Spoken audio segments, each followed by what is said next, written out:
speech to the Muslim world, President Obama making mention of Iran, in particular its nuclear program. There is this message halfway through a 56-minute speech. Watch and listen.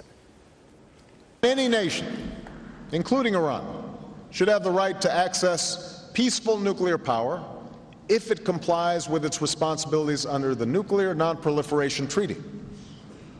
That commitment is at the core of the treaty, and it must be kept for all who fully abide by it. And I'm hopeful that all countries in the region can share in this goal. You heard three critical words in that: peaceful nuclear power.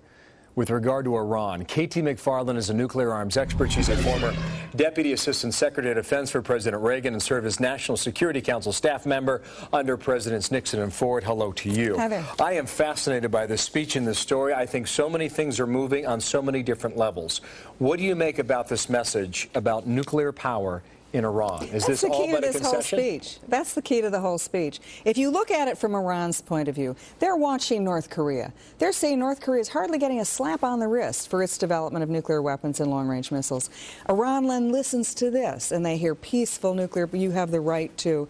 And yet Iran has been sticking its, in the face of the international community and the international controls over the development of nuclear power. Here's what I hear when I hear a green light. Yeah. That's a concession that Iran's going nuclear. Yeah.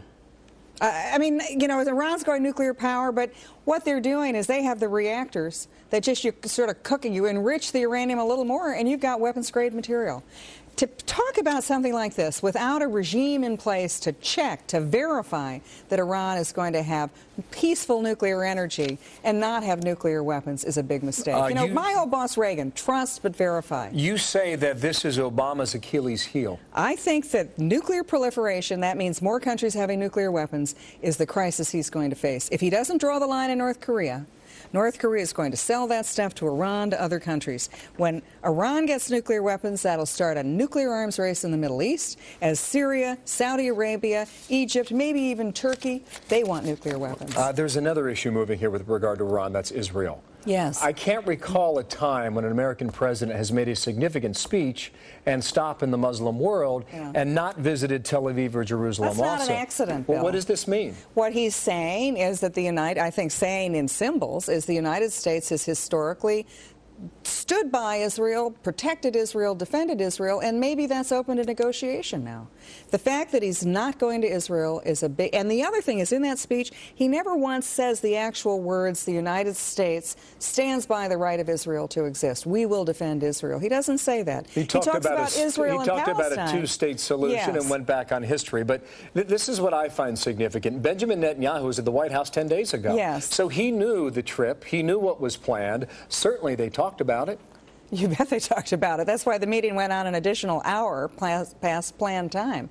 This is an issue that Israel's got to grapple with. Iran is an existential threat to its existence. Iran, on a weekly basis, says we want to obliterate Israel from the face of the earth. Iran is developing nuclear weapons. What does Israel do? Israel has to protect its people. Israel is now going to be faced with a decision. If no one can stop the Iranian program, nuclear program, is Israel going to have to try to stop it? That decision is what? I think that decision is within months. Israel's got, if it's going to attack the Iranian nuclear facilities, as they did Iraq, as they did in Syria, they've got to do it before the Iranians get the S-300, which is the Russian state-of-the-art advanced missile defense system. No small fact, then, that the foreign minister from Israel traveling to Moscow yesterday said we have no plans to bomb Iran. Of course. Yeah, look, they're saying they have no plans, but again, as Obama even pointed out in his speech, what all those countries say in public is not necessarily what they say in private. I've got to run. What do we get from this speech? I think it's good in a lot of ways. How? A lot of ways it's good because he's thrown it out. He's spoken to the Muslim world and said, it's up to you to reform. It's not unlike what President Bush tried to do with establishing democracies. Stir it up, get those sclerotic dictatorships in that part of the world to change. What'll happen with it, you won't know until time happens. That could be years. Yeah, it could be. K.T. McFarland, thank you. Always great to get your insight. Thank you, Bill. You got it. Megan was coming up.